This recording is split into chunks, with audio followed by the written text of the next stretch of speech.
Hello and welcome back to Scouching.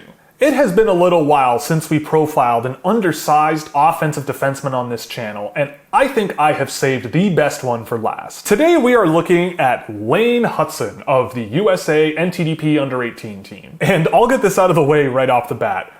Oh boy, this is a fun player to watch, and regardless of the positives and negatives we're going to go over in this video, I want him to work out.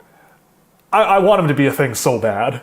Over my data set, Lane Hutson might be the most improved player that I've tracked over the course of this season, especially if you want to focus on defensemen alone. Over the entire sample, he finished top 5 in offensive threat amongst defensemen, top 3 in dangerous pass attempts, top 5 in controlled offensive zone transitions, including when focusing strictly on passing and carrying. He was 10th in offensive transition involvement, and he was 2nd in controlled offensive zone transitions per 60, completing dangerous passes for a defenseman, and total dangerous shot attempts offensively as a team when he's on the ice. And the best part about all of this is that after the first 2 games I tracked of him this season, these numbers just went for a rip. They just took off, as there was really significant improvement that I'm displaying here pretty much across the board in a lot of these categories. Now, defensively, the data is not as impressive, with low transition involvement and real struggles on paper using stick checks and physical imposition to turn pucks over. But I'm kind of rushing through the data a little bit because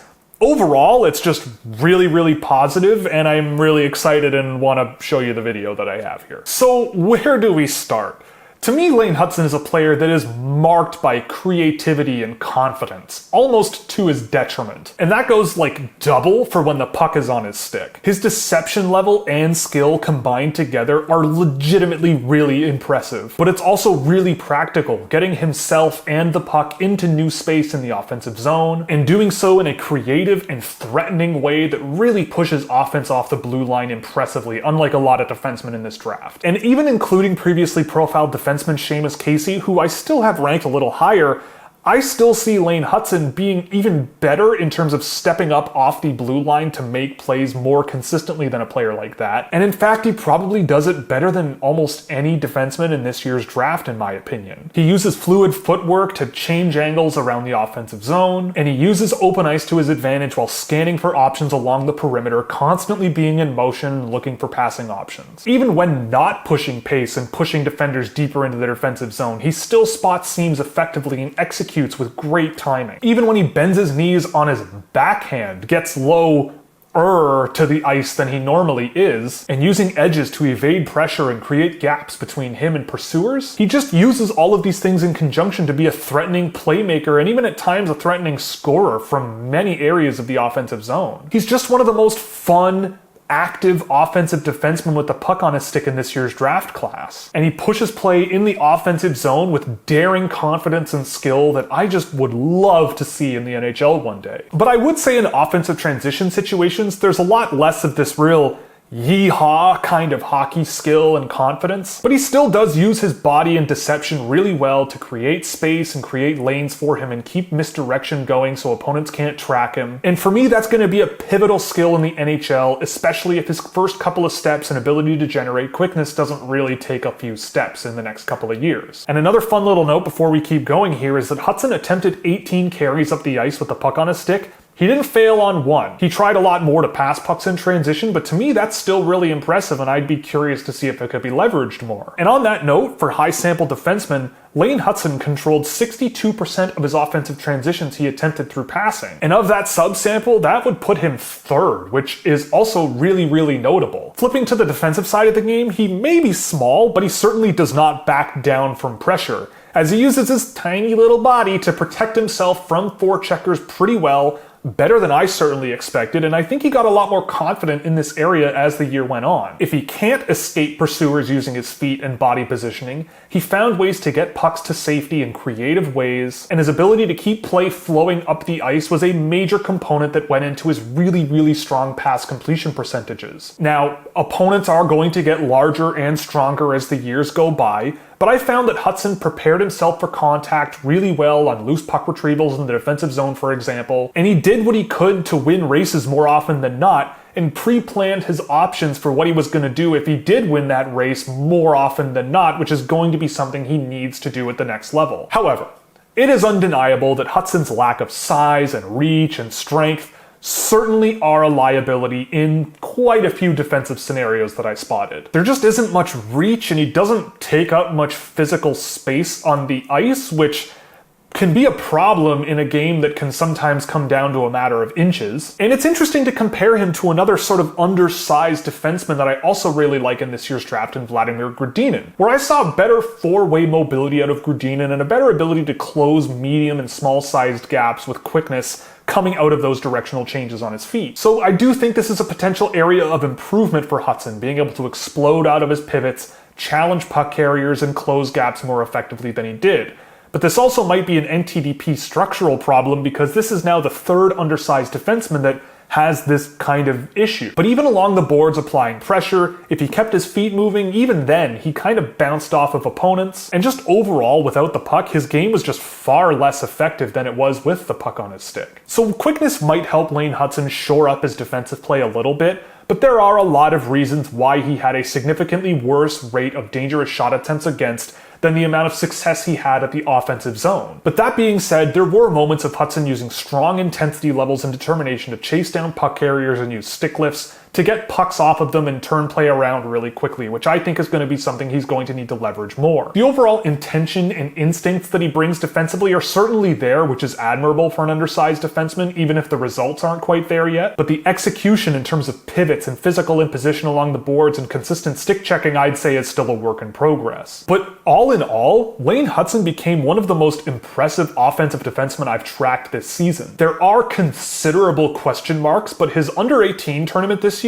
I felt was really impressive. And while there are defensive inconsistencies and I would say limiting issues, especially without the puck, I just can't help but believe in this player as he develops over the next couple of years to become the best player he can be, even knowing the risks. I'm a really big fan. The best part of Lane Hutson's game to me is his offensive zone puck management. It is really impressive. I mean, what did you expect? The guy is a machine in the offensive zone. Being able to work off the blue line and step up from it and make plays and try to take dangerous chances himself, it's just a ton of fun to watch. His creativity and adaptive thinking in motion might need some improvement to project fully to the National Hockey League, but I have also learned to trust players that try to make high-end plays at the junior level, and over time they learn from their mistakes and improve the little areas of the game that might help them have a little bit more success pulling off those types of moves at the next level. There were times where he basically snapped defenders in half by deceiving them to one way and pulling pucks the other direction and using skill to push deep into the offensive zone. And if that skill level takes another step to be truly elite, he could be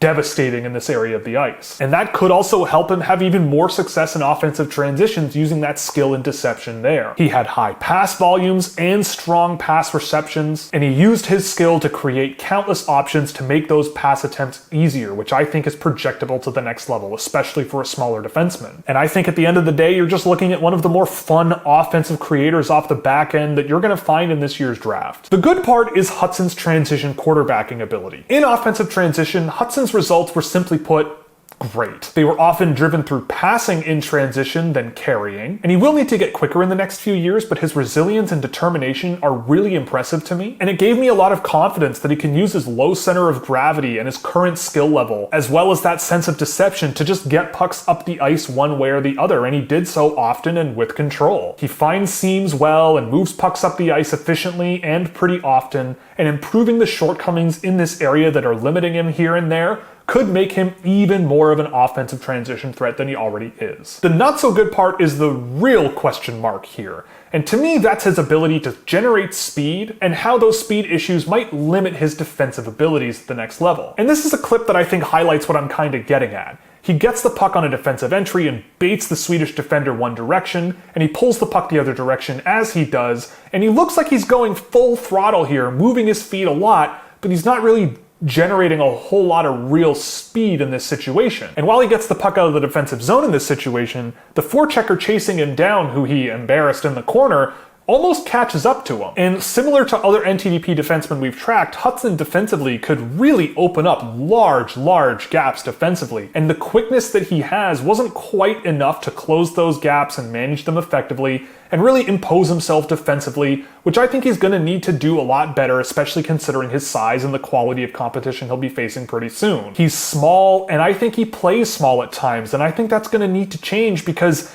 as much as I love him, I'm not sure how much NHL coaches will really trust a defender that plays this way defensively as he is right now without some pretty significant improvements. And I feel like in the NHL, he'll also just have an unreasonably short leash on him because they're not really playing defensemen to play offensively and have defensive lapses. And there was just some tape that I have that was just genuinely concerning in this area, and I think there are legitimate question marks for Hutson's projectability to the NHL. But to close, I just really want him to be a thing. Fans would find him awesome, and while he may make steam shoot out of coaches' ears from time to time, but if you're patient and you take the good with the bad, you could have a tremendous offensive contributor at 5-on-5 here off your back end. And especially on the power play, I can easily see this guy running a really mobile and fluid and adaptive power play if that's what your team wants to run. If he does improve his quickness over the next few years, combining that with his skill and deception ability could make him absolutely filthy with the hockey puck. And in offensive transitions, it would make him even more threatening than he already is. He's confident in traffic, always looking for ways out and ways to use his agility and skill to find seams. His vision through traffic could make him an excellent power play quarterback, even if the 5-on-5 upside doesn't come as far as it could. Juggling when quick decisions were needed or when skill and possession might be more needed to get a better look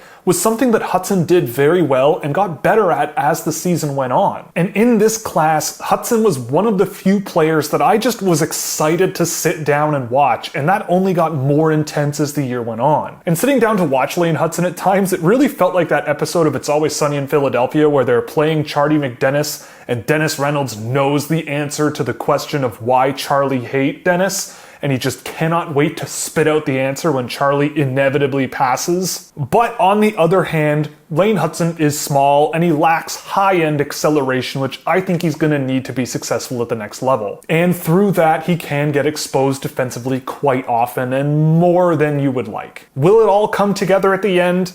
I honestly don't know. The development will need to all come together to really make him as good a player as he could be. But it's also important to note that he has a good sense of body positioning and he's not completely useless off the puck. So really, I think that the ingredient that he really needs here is just a little bit more quickness to be more involved and better in his four-way mobility. But if he shores that up, the offense is already there. So with a bit more strength to build on his intensity level a little bit, especially along the boards, and allowing himself to get a little bit quicker and more skilled to be even more dynamic than he already is, I get the feeling that Lane Hutson could be a wonderful pickup for whatever NHL team wants to get him in the NHL Draft. And they might be able to get him a lot later than you might think he might go. He's a player that I have in my first round now, and I've been skeptical about him for months. So a lot of that skepticism is being kind of put aside, but if you can get this guy in the late second round or maybe even in the third round, yeah, I think you're laughing. So that is it for this one. I hope you enjoyed. If you liked it, you can click all the buttons you see below me so you never miss another video. If you really liked it, you could subscribe on Patreon or click join below to join the YouTube membership program, where you'll get access to player cards and data sheets for hundreds of drafted and undrafted prospects and plenty of other stuff. You know the drill by now. Or you can pick up some merchandise from the Scouch Shop, where 50% of profits go to the Women's Sports Foundation. So that's all, and we'll see you in the next one.